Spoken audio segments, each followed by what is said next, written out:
우리 기독교인들에게 있어서 뗄래야 뗄 수 없는 말이 있습니다. 할렐루야라고 하는 말입니다. 좋은 소식이나 우리가 좋은 이야기를 들으면 할렐루야 입버릇처럼 우리는 고백하고 있습니다. 할렐루야 하는 말의 뜻은 하나님을 찬양하라 하는 뜻을 가지고 있다라고 하는 것쯤은 알고 있을 것입니다. 할렐루야 하는 말처럼 우리의 삶에 좋은 일들만 가득하였으면 좋겠고, 우리의 매일매일의 삶이 할렐루야 같은 삶이 되었으면 좋겠습니다.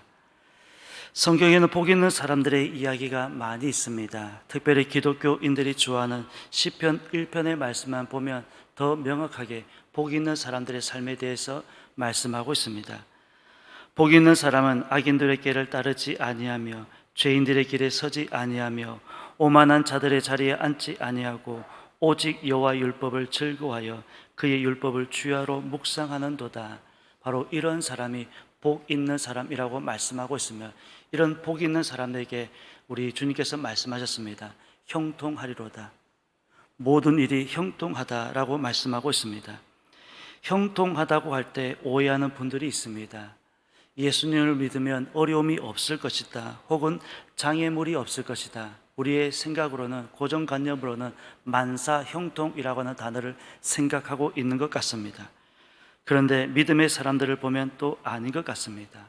오히려 예수님을 믿는 것 때문에 안 믿는 사람들보다 더 어려움이 많은 것 같습니다.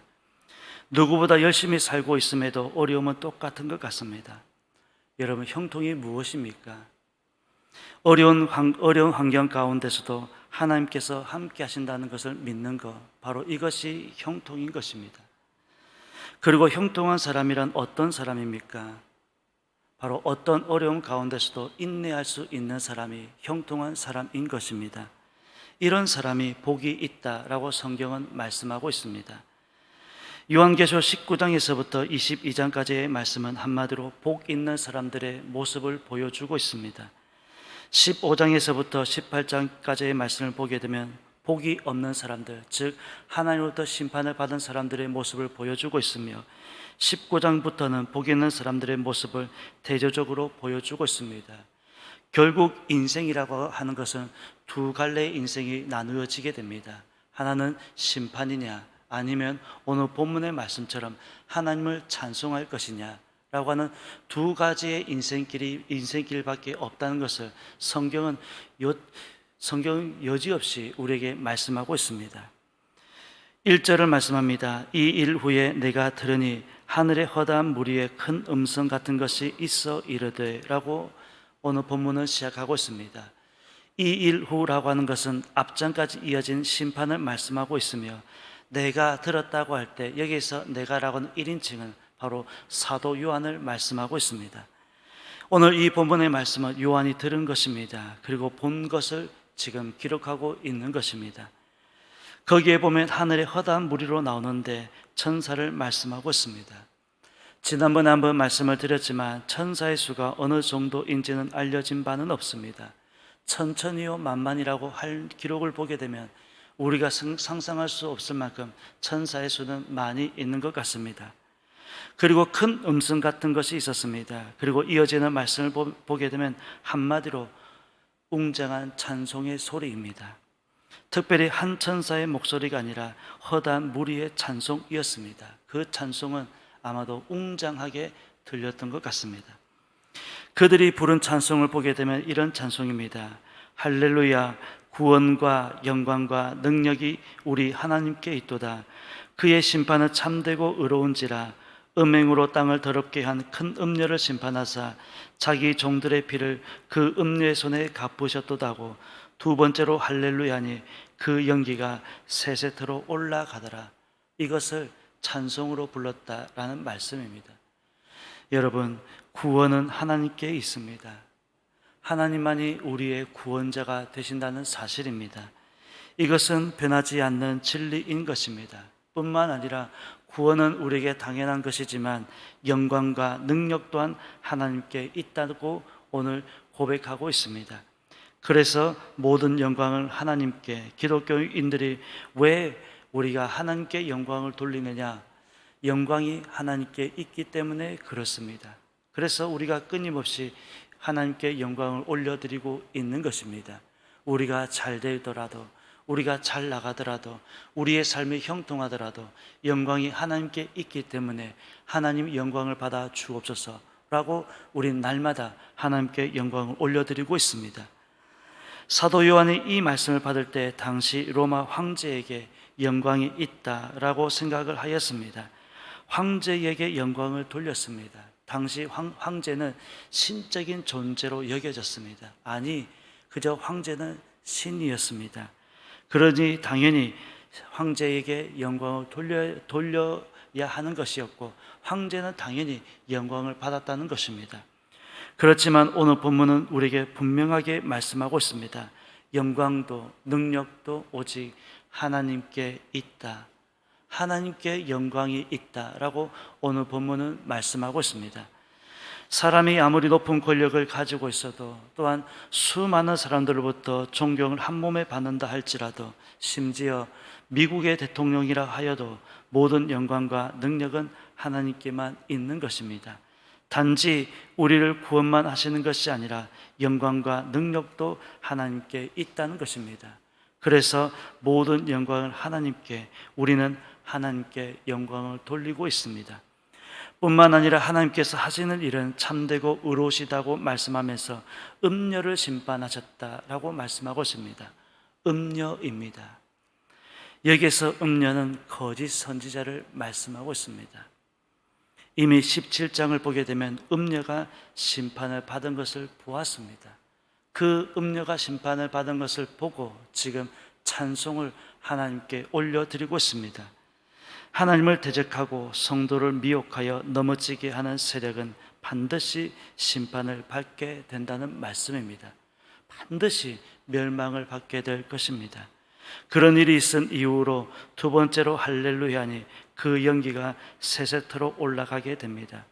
연기가 세세토로 올라간다라고 하는 헬라어 쉐키나는 영광이 구름처럼 올라간다는 말씀입니다.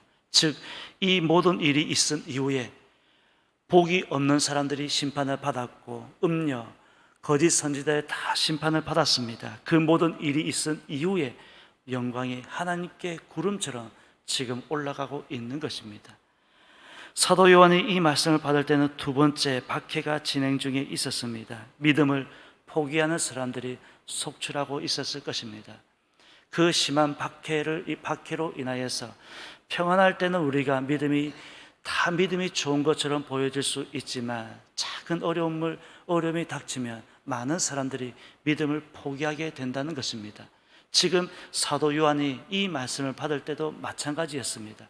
그렇게 하나님께 헌신하고 충성하고 있었던 사람들이 박해가 일어나니까 믿음을 포기하는 사람들이 속출하고 있었고, 심지어 교육자들까지도 순교를 당하고 있는 상황이었습니다. 그럴 때 오늘 이 말씀을 주신 것은 결국 끝이 있다는 것을 보여주고 있으며, 마지막 복 있는 사람들이 어떤 사람이냐라고 하는 말씀을 우리에게 들려주고 있습니다. 복 있는 사람들은 어떤 사람들이냐? 바로 끝까지 인내하고 믿음을 지킨 사람들. 어떠한 박해 가운데서도 흔들리지 않고 끝까지 믿음을 붙잡고 주님 오실 날을 기다리며 믿음을 지킨 사람들, 바로 이러한 사람이 복이 있는 사람이다 라고 우리에게 들려주고 있습니다. 그러니 조금만 참고 인내하자, 조금만 참고 인내하자라는 말씀입니다. 여러분, 믿음은 참고 인내하는 것입니다. 믿음은 참고 인내하는 것이 믿음인 것입니다. 4절 말씀을 보게 되면 할렐루야 찬송하고 있으며, 5절 말씀에는 우리 하나님께 찬송하라고 말씀하고 있습니다.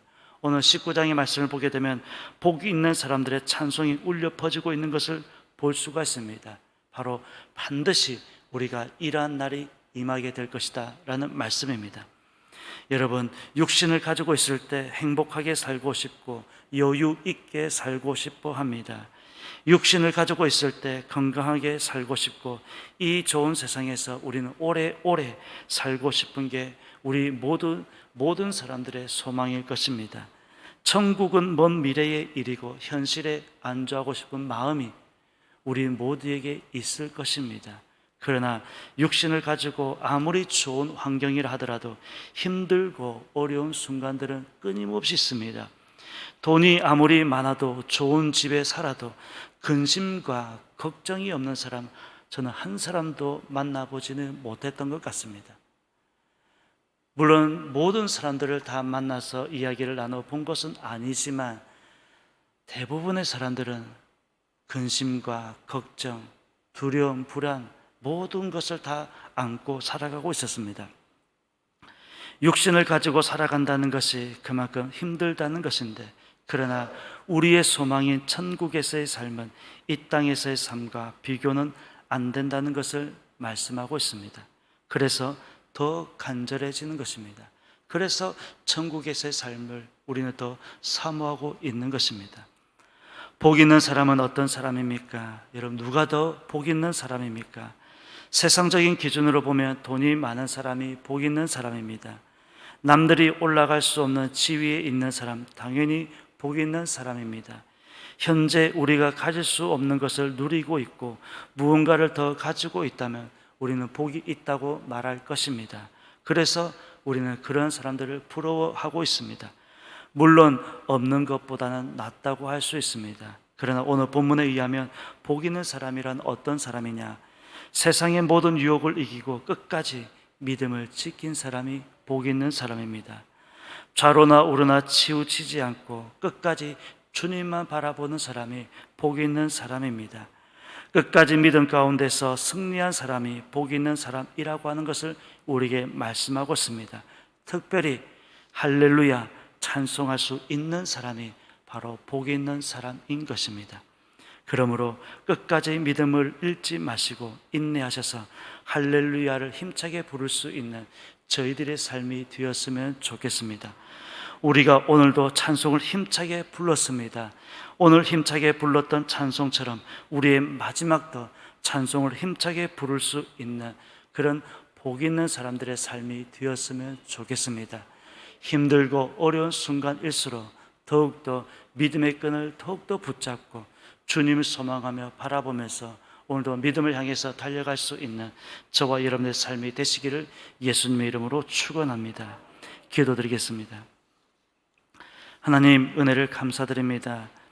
요한계시록 19장의 말씀은 찬송으로 시작하고 있습니다. 이미 18장까지의 말씀을 보게 되면 하나님의 심판이 이 땅 가운데 이루어지고 있으며 19장 심판 이후에 이제 찬송이 울려 퍼지고 있음을 오늘 본문은 우리에게 말씀하고 있습니다.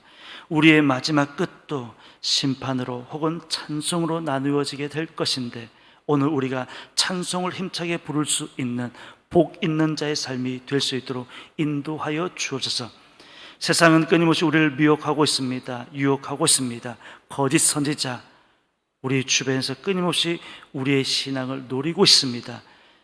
하나님, 넘어지지 않게 도와주옵소서. 쓰러지지 않게 도와주옵소서.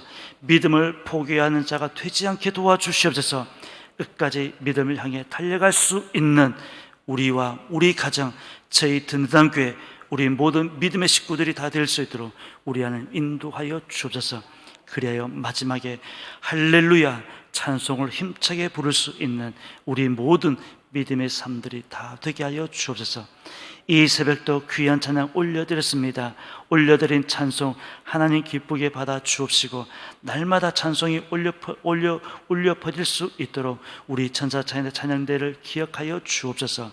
감사드리며 예수님의 이름으로 기도드립니다. 아멘.